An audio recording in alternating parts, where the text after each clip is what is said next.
ईश्वर में विश्वास रखने की सीख देती प्रेरक कहानी। 4 साल से किशनगढ़ गांव में बारिश की एक बूंद तक नहीं गिरी थी। सभी बड़े परेशान थे। हरिया भी अपने बीवी बच्चों के साथ जैसे तैसे समय काट रहा था।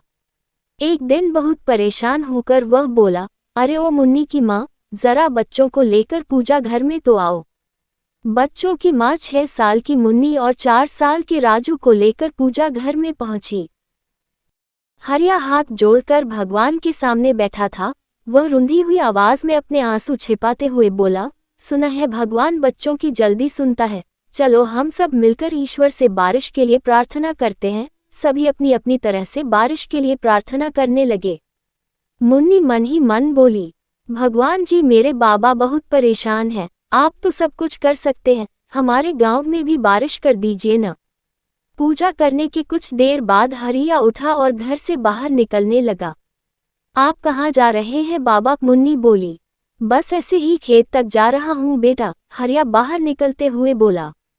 अरे रुको रुको, अपने साथ ये छाता तो लेते जाओ। मुन्नी दौड़कर गई और खूंटी पर टंगा छाता ले आई।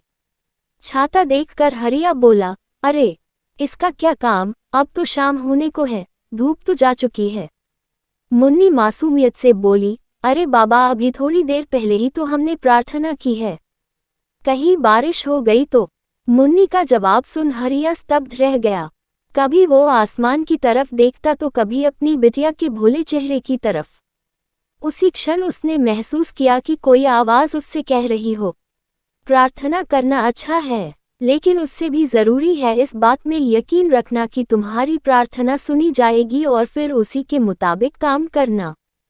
हरिया ने फौरन अपनी बेटी को गोद में उठा लिया, उसके माथे को चूमा और छाता अपने हाथ में घुमाते हुए आगे बढ़ गया।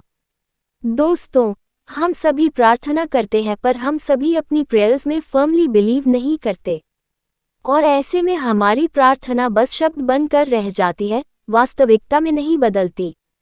सभी धर्मों में विश्वास की शक्ति का उल्लेख है। कहते भी हैं कि फेथ कैन मूव माउंटेन्स, यानी दृढ़ विश्वास हो तो इंसान पहाड़ भी हिला सकता है। And in fact Dashrath Manjhi के रूप में हमारे सामने इसका एक प्रत्यक्ष प्रमाण भी है।